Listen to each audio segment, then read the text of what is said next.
before all the construction work done on the street. Now we're looking at almost 45 minutes to for parking. And it's really tough for the kid who happens to, I understand, it keeps saying Newport Mall parking is available, but it's not convenient. And a sleeping kid who falls asleep is looking for parking for an hour. Like carrying 3 blocks, sometimes in the snow. It's not very convenient to families and neighborhood. Also, to just talking in my building alone, everyone has a car, so there's 2 cars, it's 24 own condos. And I know the census was about renters. A lot of neighborhoods are family owned, and most of us do have 2 cars or 1 car. And those that have parked in Newport Mall have got their car broken into. And when you sign a contract, you're not responsible for that. And also, the families that live in our building have parked there, no longer parked there for that reason, because the cameras don't cover most of the parking area, so when the park is broken into, you don't get any of your stuff back. So, and those 3 parks are all actually, one is a single mom, who no longer parks there, the other 2 are also families that have kids. And it wasn't convenient then, so they just decided to park on the street. Parking at night is horrible, and sometimes I don't even move my car for 3 days on the weekend. And I shouldn't have to do that. So I end up paying more money for when I have my own car. I shouldn't have to move my car. I shouldn't have to worry about parking or going to visit family because then when I get home, I'm not going to have a spot. And when I have people visit me, I mean, we lost a lot of people in our neighborhood because of parking. We moved the RV. And I think that's something that we need to discuss. These are great families, and it's a family neighborhood, and that's the reason I brought them to this neighborhood for that reason. And I strongly propose, this is just my episode. Thank you. Quick question for you. How long have you been in the neighborhood? 5 years. 5 years. I built the building, my neighborhood for 5 years. I lived in Hollister neighborhood previously. The parking there was already an issue. So now I thought it was even better. It was wrong. How long was your building there? How long has it been building there? It's an older building. Okay. Yeah, it's an older building. I'm going to say it's over, I don't know what the building is. I think it's 100 years old. It's a really older building. We are part of 2 buildings, and they're also 2 older buildings, and they're all, everyone in the buildings are on their own renters in their building. And it's something to consider too, because the consensus is about renters. And I think we have to consider a lot of families in this neighborhood that do own cars or they own their own property. And So, I'm just curious why your building isn't required to comply with Rule 1 parking. to comply with what? Sorry. Why isn't your building to comply with the 1 parking? I don't know if we're grandfathered in, I'm not sure. I think that's the situation.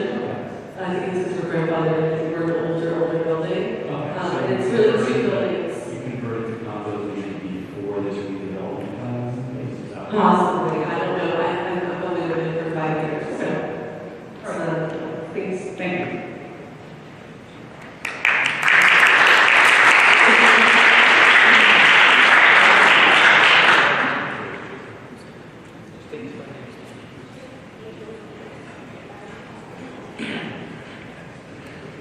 Hi, my name is Mola Osman and I live on 9th Street, a block away from the proposed new building.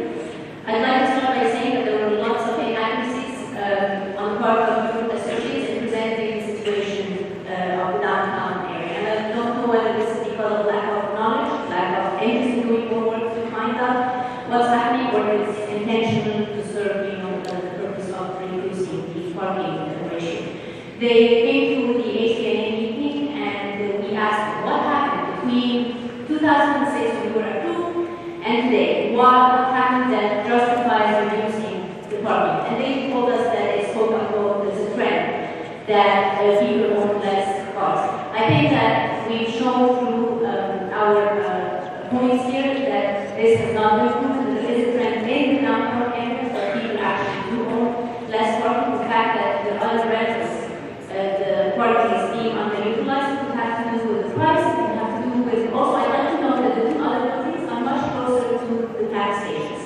So the Roosevelt and the Lincoln, it's much shorter to walk to go to Newport Path or to the Grove Path, whereas the others, it's much longer walk. So we asked them if they lived in the area, they said they didn't, and we asked if they have done any specific traffic analysis, and they have done none.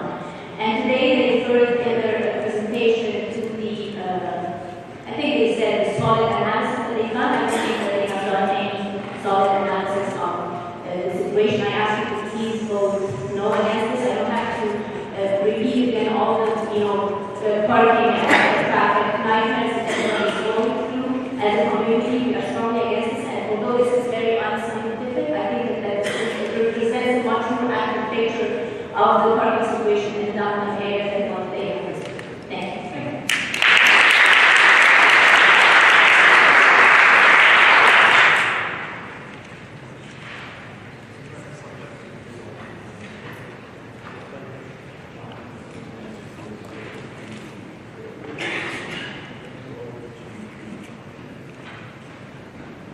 Hi, my name is John May. I live in the Rose Road. We got 2 minutes and I've lived there for 13 years. I just waited on for about a half hour for a photo to raise the same topic that I was intending to raise. But nonetheless, my question is for the board. Has the Jersey City Planning Board ever conducted or requested a parking impact or traffic study? And if not, why? And at what point would you consider those studies essential and necessary? And given what we heard tonight, why wouldn't we ask the developer to conduct a parking impact or traffic study before we make any decision? Does somebody from Stockton handle that? I can handle it. I want to hear the answer, but we don't necessarily get answers. Market study is required when there is a big density. Parking studies are required when there's an increase in density or zoning that is required to be changed or being requested to be changed, then impacts are studied. Basically, when density is permitted and the proposal conforms to the plan, as far as traffic goes, no traffic study is required. Because there are several local downtown traffic studies that are done periodically, almost every 10 or 15 years, that evaluate parking ratios and traffic. And the results of those studies are incorporated into the plans. The latest study that we have probably made to speak more intelligently on, but what they do show is that the more parking we improve in town, the more cars we get, and the more congestion we get. And those studies, those overall studies, recommend that the ratios be reduced. And the latest study was to a 0.68, and was being evaluated and being tested every single time we get an application. And when was that parking study? How long ago? The most recent one, I'm not sure the date was a couple of months ago. The first one was the Vasco, and that was in the early 90s. Oh, please, no, let's go. Yes, and more recently is the downtown study. What year was that? 2007. 2007. 2007, so we have that. May I ask you a question? If in fact these studies that we look at point five, if it's the planning department's feeling that one-to-one isn't necessary, why haven't we ever looked at changing the redevelopment plan that requests one-for-one? There are portions of this plan that do not require one-to-one. In fact, because there are already in places in the city. This one does. This one does. It's So if a portion we of the look plan at- as a plan that hasn't been amended. But if we looked at, if we're saying the data that's being presented tonight is correct, why aren't we looking at changing this one? Because it sounds like one-for-one is needed. I think a lot of things come into play at this point, and it sounds as though I wasn't working on this project in 2007. It sounds as though that there was yes, an expectation and a requirement of the redevelopment plan. Any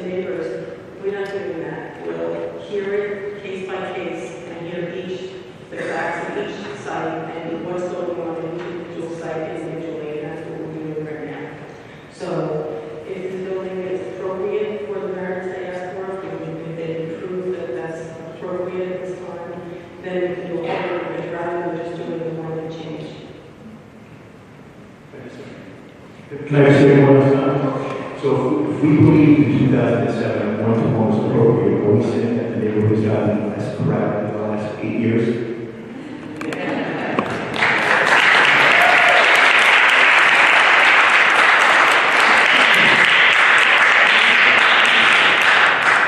Thank you.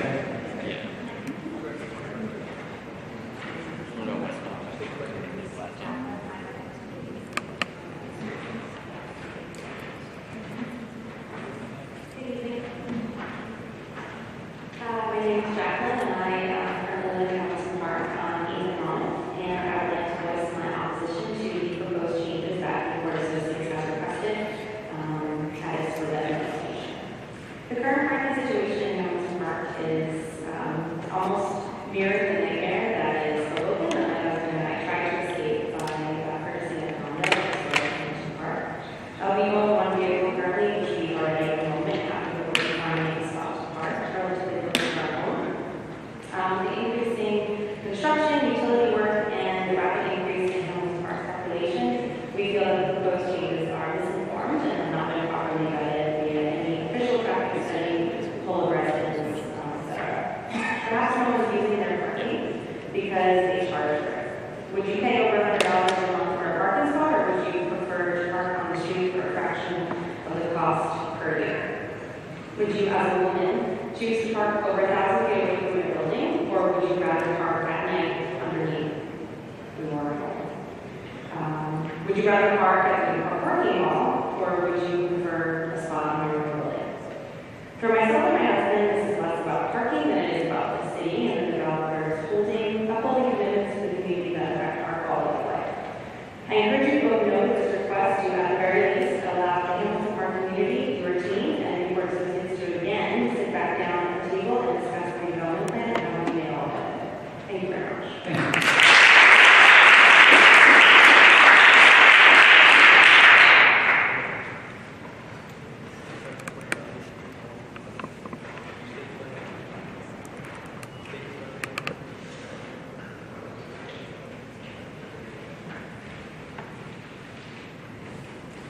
Hi, my name is Arthur Willis, and I live in the Hamilton Park area for the past 28 years. I moved to Jersey City in 1989, and one of the things that was really appealing to me was the fact that it's a community and neighborhood where we can raise a family.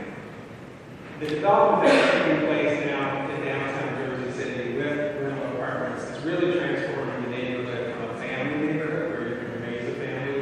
And I've raised 2 kids in the Hamilton Park area with numerous other people in there, to a transient community where renters really don't care about the neighborhood or don't care about the quality of life. And I see that the neighborhood really changing as we build more and more development. I believe in development if it's done correctly, and that's what we're here asking for tonight, is development done correctly. I don't know if all of you can see this map over here from where you sit. And what I see up there is every single red dot up there is a red dot of frustration. So distributed all over the neighborhood. These people are over 1,000 feet walking to get their car because they're that frustrated.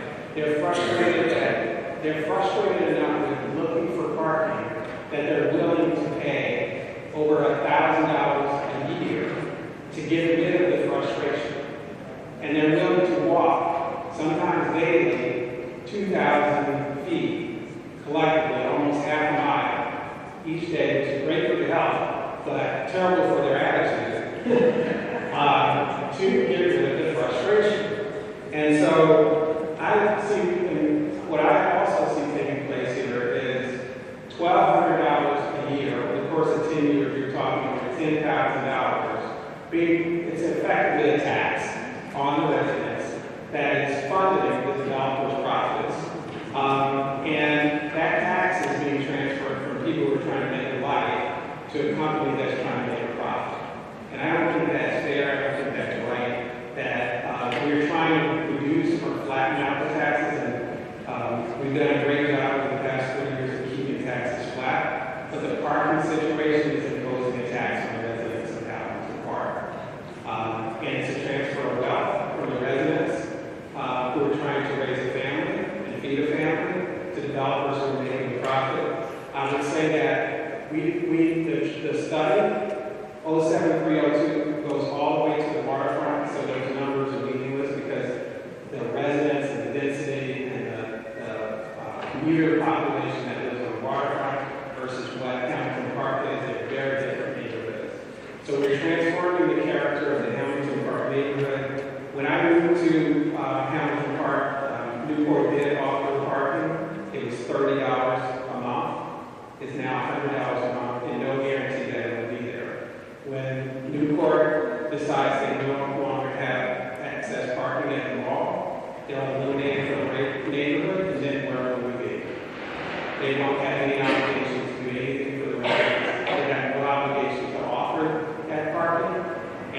and they can take it away at any time, which will decimate the character of the neighborhood and completely change the feel that I bought into almost 30 years ago.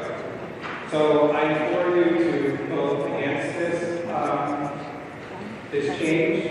I've already seen the building that's taking place, or the current building that's being put in on 10th Street.